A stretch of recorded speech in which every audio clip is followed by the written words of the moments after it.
Well, hello everybody, and welcome to a quick session here at Reindel's Computer Service. And today we're going to talk about what to do if you come across a con artist of a customer, or a swindler, or a scammer. So basically, we're going to start out with con artists. Typically, a con artist. So if you don't know the person coming in, and you've never met the person before, and they come along talking about certain things that they've done or experiences and make it seem like make you part of it.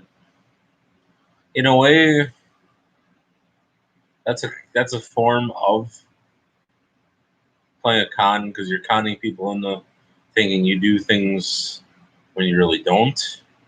So that's one indicator.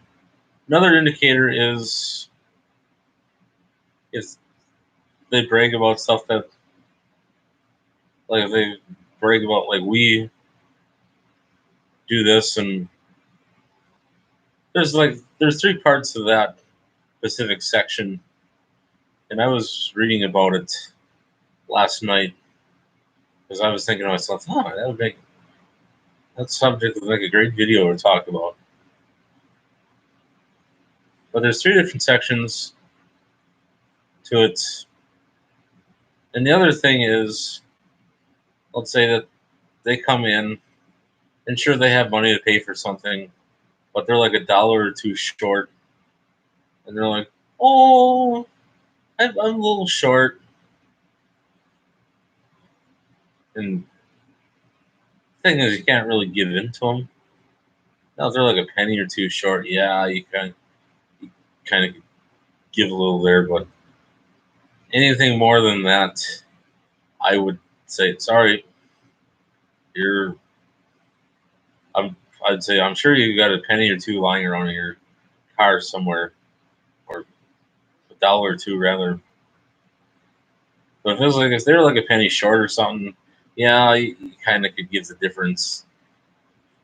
I wouldn't do that all the time, but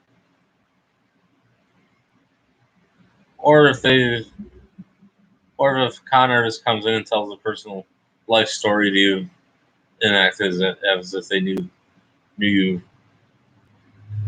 chances are they're trying to make you buy into their story. So another thing that you also have to look at is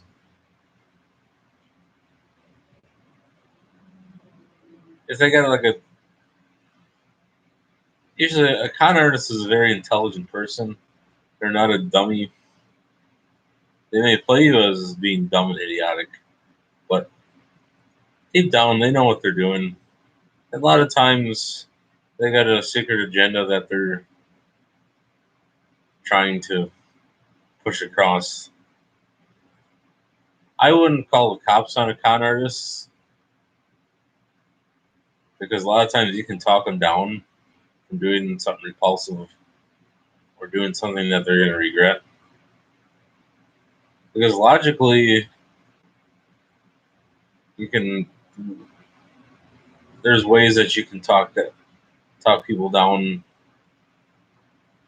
and without having to get law enforcement or pressing charges. I will save that specific topic for another video, because I could go on for 15-20 minutes alone on that specific scenario. So we're going to move on to the next topic.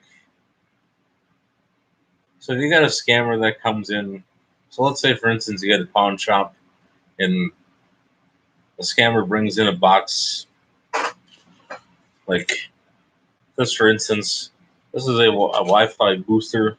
This I got to actually call the customer and have them come back and pick this up. Well, let's say they bring a box like that in, and inside the box is just a couple of stuff or crumpled pieces of newspaper, and I'd be like, "Wait a minute, where's the merchandise?" And they're like, "Oh, I don't."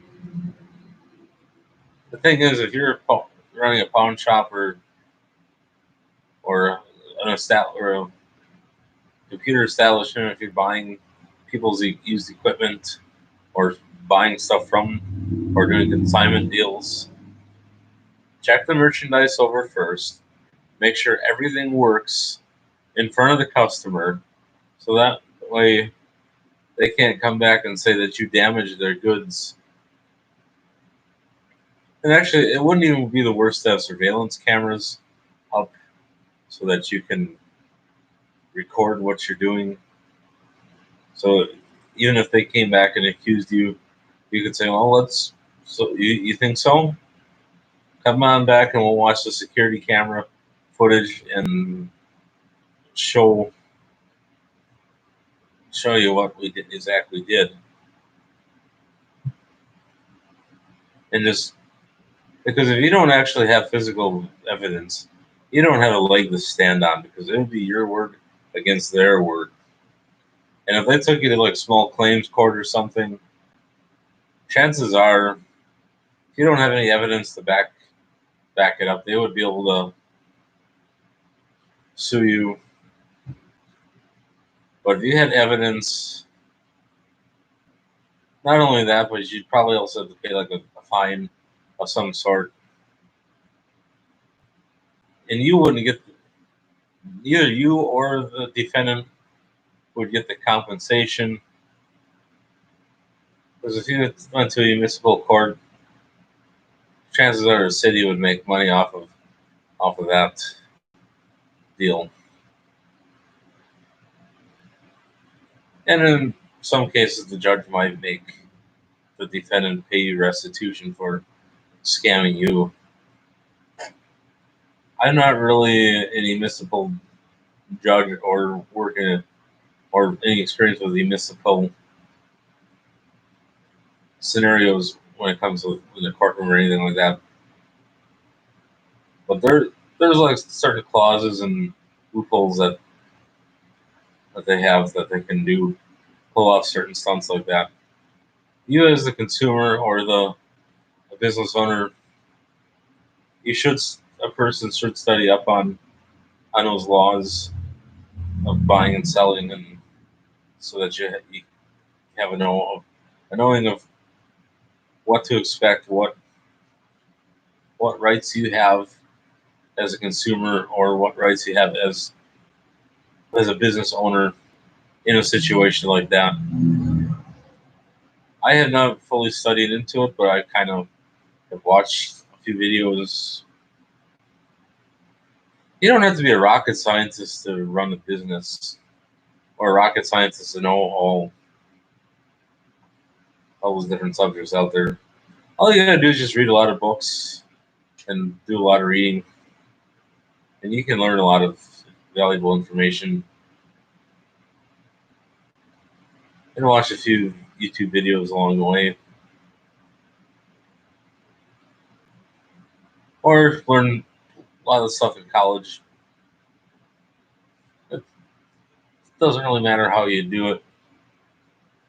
The only upside to college is you get a college degree out of all those courses and certifications. But if you just sit and read it online, you're not going to get a college education out of it. So, vice versa, sitting online and reading about it or reading a physical book is a cheaper option, but so be it. Or let's say, for instance, the con artist brings you a computer, and I've actually dealt with, not on an excruciatingly personal level, but when I was doing business with a pastor in Manitowoc that was buying or doing computers on the side, there was an East Indian guy from Appleton that was stealing from his place of employment, gutting the computers down and then selling them with like a hard drive missing, RAM missing, and charge like $40 for it, and say, "Oh, for $100 more, I'll make it actually function. I'll put the parts in for $100." And I'm thinking, Well, then again, you got to watch out for East Indians because not all of them are honest. Some of them are swindlers. Some of them are dishonest.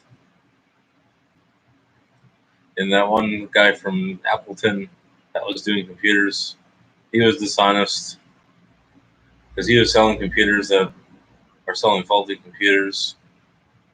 And the worst thing is, he was stealing from his employer.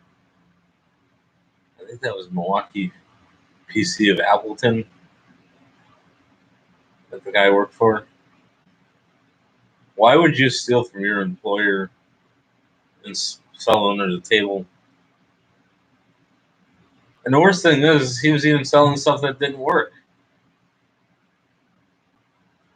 I mean, like laptops that the motherboards went out on, or ones that didn't have working screens or bad keyboards. Why would you sell something like that? It's unethical to con it off on somebody else. It's just, where's your ethics and morals when it comes to, and even where's your common sense?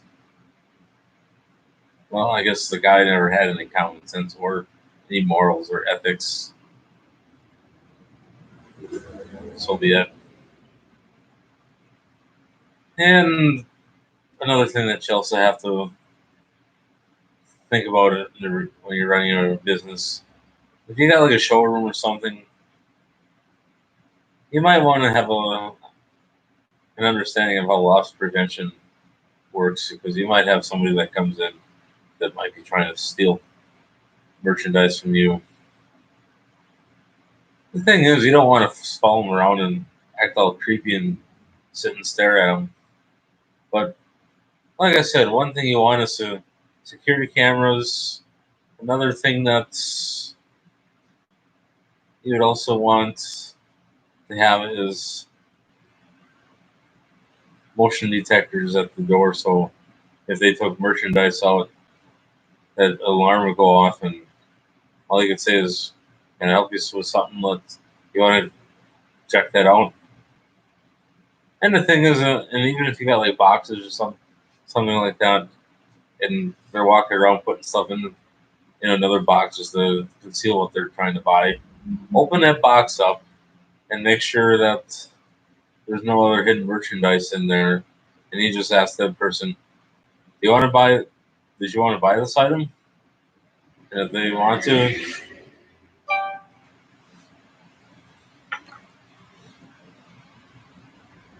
well, let's see what that is.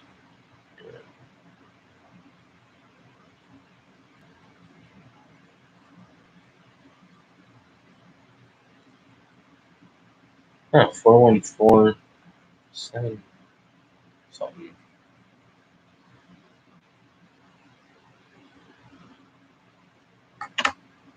I will get back to that later. It's not a legit customer. So the phone number for this phone is no longer my personal number. So this is 9206-296-314 is a business number. It is no longer a personal phone number. So any shenanigans that come on that phone, if it's not computer related or business related, chances are I'm not going to get back to that person right away. So, thing is, when you're running a business, you don't want one phone for everything. You want to have a separate phone for the business and a separate phone for your personal calls, personal texts, or FaceTime, or Skype, or Zoom meetings, or whatever the case is. And it's even like an email address. You want a separate email address for your business, so when people send you email requests or require about information or something, or they want you to email them an invoice or something, that way you have a clean email strictly for work, and then you have a personal one strictly for personal and home related stuff. And it's like, theoretically, you should have one computer for your work and one for home, so you keep your work stuff separate from home stuff. So we're gonna get back to to the topic here. So, loss prevention is actually a very interesting thing to get into. Chances are you've probably ran into a few in the retail stores like in Walmart, Home Depot, Lowe's, Menards, Kohl's, Yonkers. Oh, wait, Yonkers is out of the picture now. Shopko even had loss prevention. Now, if you're an LP, the thing that you don't want to do is act like a complete moron. And what I mean by that is, if you're following somebody because you think they're going to steal, one thing you never want to do is accuse them of stealing, because a lot of people that are in the stores, so basically you have to assume that everybody that's coming in is going to steal from the place until they make it up to the point of sales, and then they hand up or pay for. And once you give the cashier money, and the cashier gives you your correct change back, and they bag it and stuff, and it's on the other side of the checkout center, it technically becomes your property once you hand the money over. But before that point, it's still property of the store or business. So that's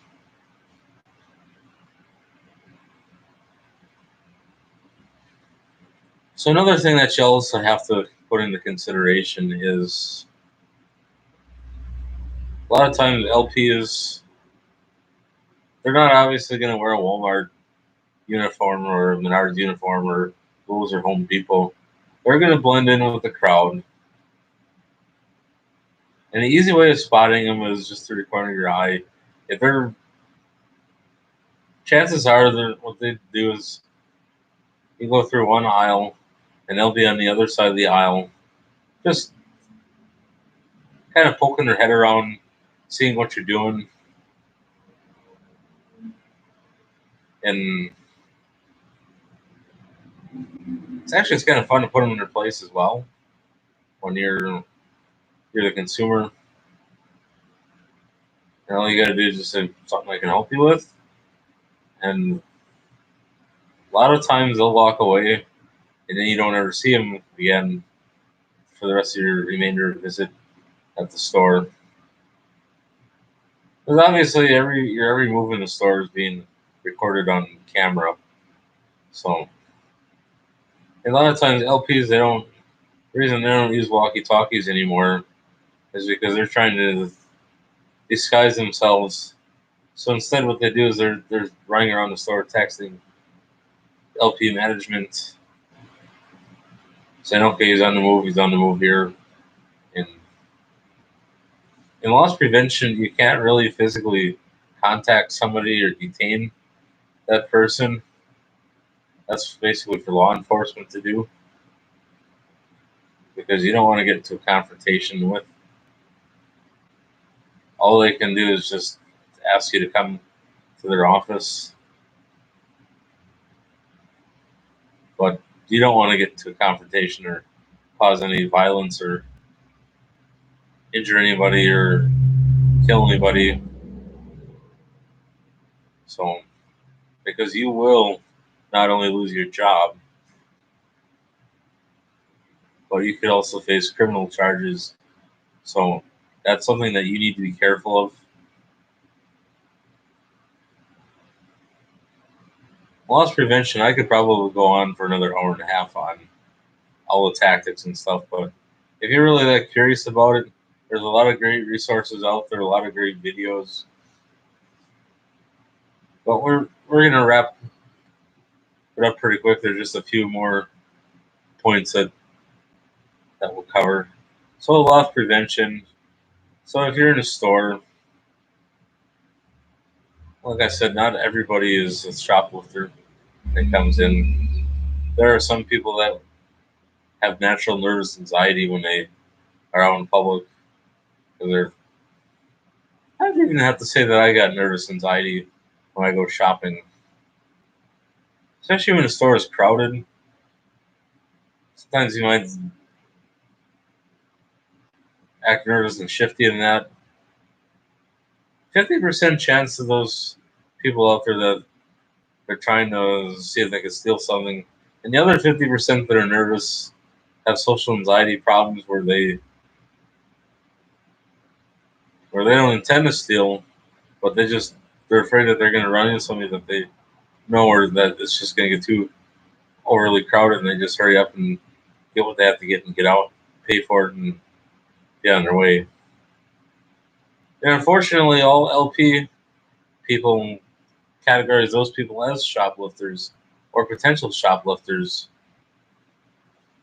And what most people aren't going to tell you about the LP system is if they suspect you in one store, it's like if you got blackballed from a job and that you go and find another job, and then it's hard to find a job because what that one employer does is they call everybody and then they get on the horn with everybody else, they get on social media and stuff, and they get on their private networks and say, "Yeah, Billy Bob Joe here was sleeping in the job and doesn't do anything right, and he's so stupid that he uses the other end of the broom for sweeping, leaving scuff marks on the floor, and he smoked chemicals all over the secretary, and yada yada yada." So that's with loss prevention. If something like that happens, where they suspect you of something, chances are they're going to tell other stores that you're a potential shoplifter, even if you don't have any intent of stealing. The other thing that loss prevention also does is they want to deter you from stealing from their store. They can prevent shoplifting when they're doing their job, but not everybody will steal. There are some people that just plain old have nervous energy,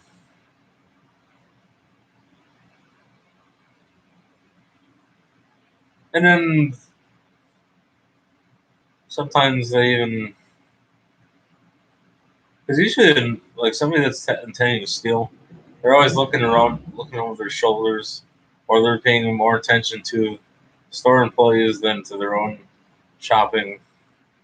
Or sometimes if they come in a group, what they'll do is they'll distract an associate away from where they're working to sit and chat, and that's basically a signal for the other people that come in to steal. They want to steal. There was even an interesting story one time. This was a Walmart in Sheboygan. I think one of my college instructors was telling me that they were going vertical with the cameras to try to, and this was like with a 65-inch TV, and they were going. I don't know how they figure out the line of sight with the cameras to be able to go by the cameras without the cameras seeing that they're carrying a TV, but somehow they figured out the layout of the cameras. But the only thing that they didn't think about was when they got up to the door and they had loss prevention waiting for them. And then they had the Walmart greeters standing there trying to hold them back. But the thing is, those people didn't think that far ahead because usually loss prevention is supposed to be one step ahead of them. And I think loss prevention knew that, but they just kind of wanted to see how far they could get before they before they got to the door. Because on the camera, it just looked like a thin piece of cardboard or something. Or it didn't even look like they had anything. It just looked like they're going along like that without anything in their hands. But but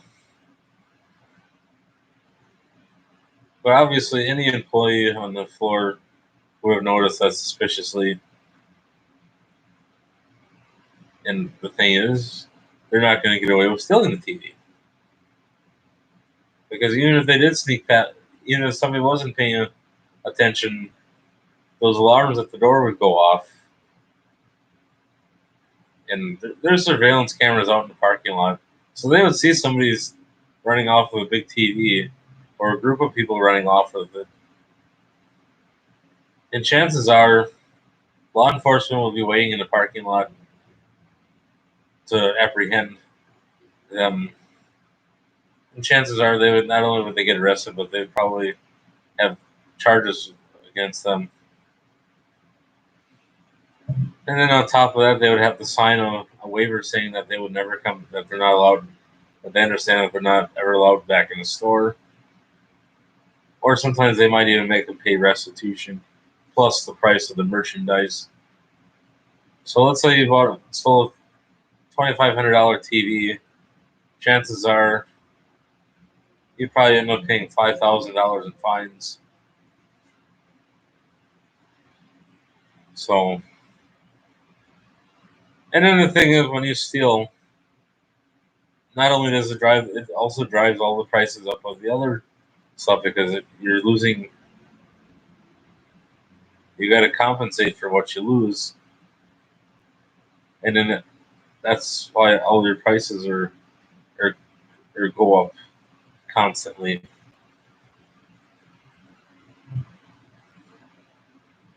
There's so many different tactics I could get into in different scenario situations. We'll save that for another day when there's absolutely nothing to discuss. I think we pretty much. I think we got just one more topic left to discuss. So basically, let's see here. I think we pretty much covered what you can do about most of the situations. Because even for a small business owner, sure you don't have much space to cover, but as long as you have a good inventory record of what you have and you got a good camera set up and you have everything barcode and stuff like that, and you have proof that that was your property to begin with, then sure, this stuff would have to go for evidence for a while, for maybe 8 months or so until they got all tested and stuff. But eventually, you would get the stuff back. So I hope everybody enjoyed this little tidbit here on con artists, swindlers, and loss prevention. Oh, wait a minute. We didn't actually cover the part of swindlers. So actually, for instance, let's say that you have somebody that comes into your establishment that they sit and play real dumb and stupid. And I've actually had a few people come in here and play as a swindler. But I'm not naming names or who they are or what organizations they work for. That's not really important. I did not get conned either because I knew better than that. Because there was one that came in here that the guy was not a biologist, but he was a chemist. And first time I met him, or met the person rather, person was acting. Person was trying to pass themselves off as mentally incompetent by sitting there trying to talk as if he had a speech impediment and just talked real dumb and stupid. Look, I even had a bachelor's degree in that, and he just sat there and just kind of talked real stupid and stuff like that, and then tell me that his life was horrible and family was terrible, and I didn't really buy into it because I kind of got the hunch that he wanted services for nothing, and I did get him to pay for his services. I just kind of, you just you know, you kind of got to be firm with people like that, and because eventually, when it came time for any work that I did for the guy, I always put a deadline on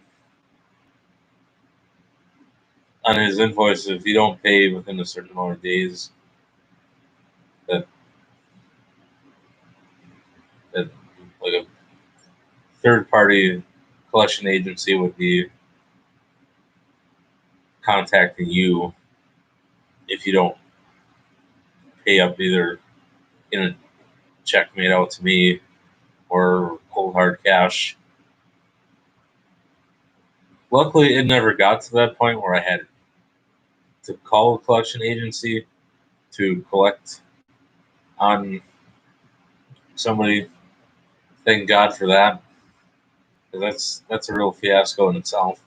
And you're not going to get everything, because they get a certain cut of of the collection.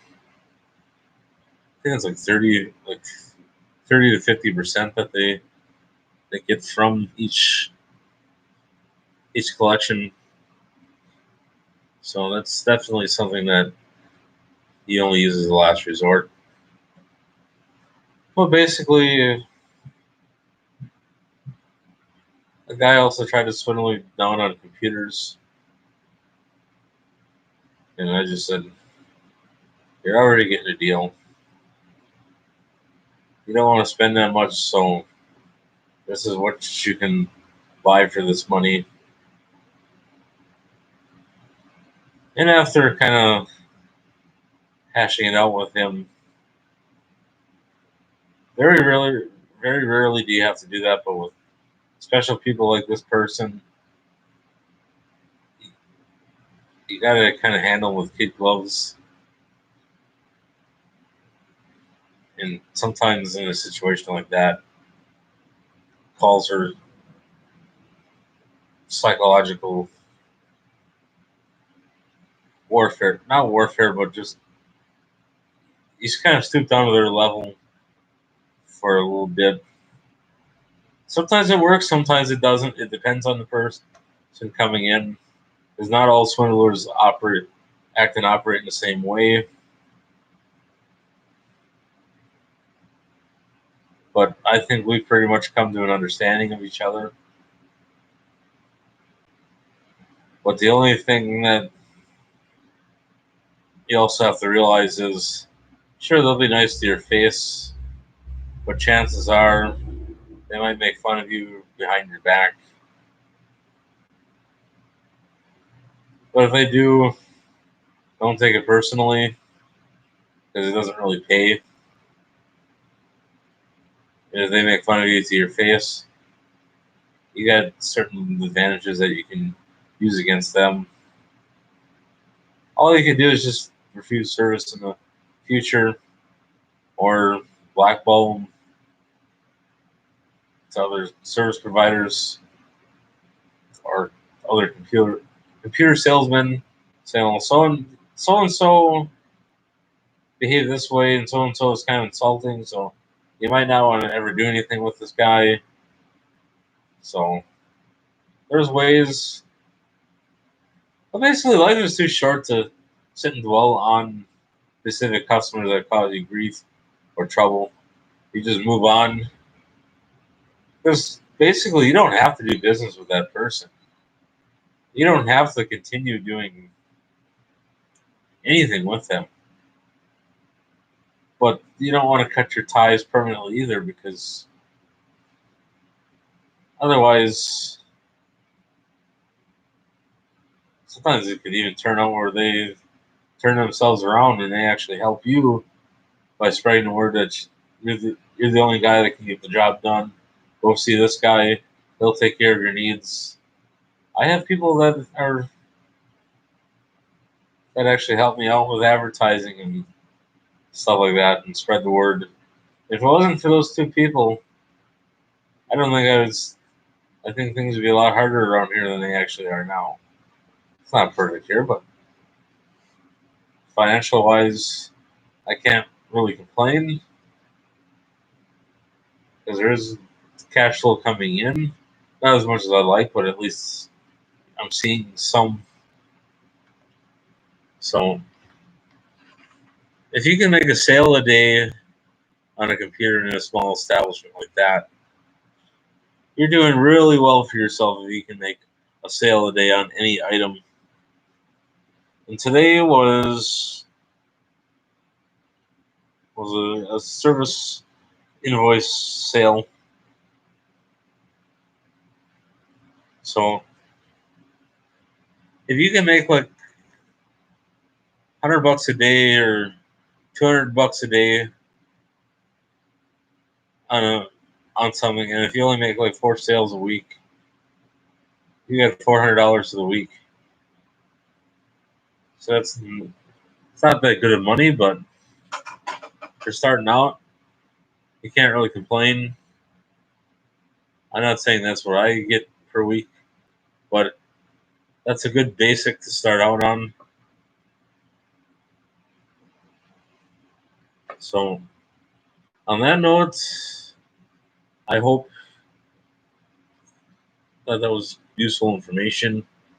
So I do have a few technology tidbit videos in the planning. I'm not quite sure when those are coming out, but don't be surprised if you see something exotic or something interesting coming up. So hang in there. We got a lot of content planned. I'm just not quite sure how soon it's going to get out. So stay in tune, and we will get something going here. God bless. Stay safe. We'll see you next time.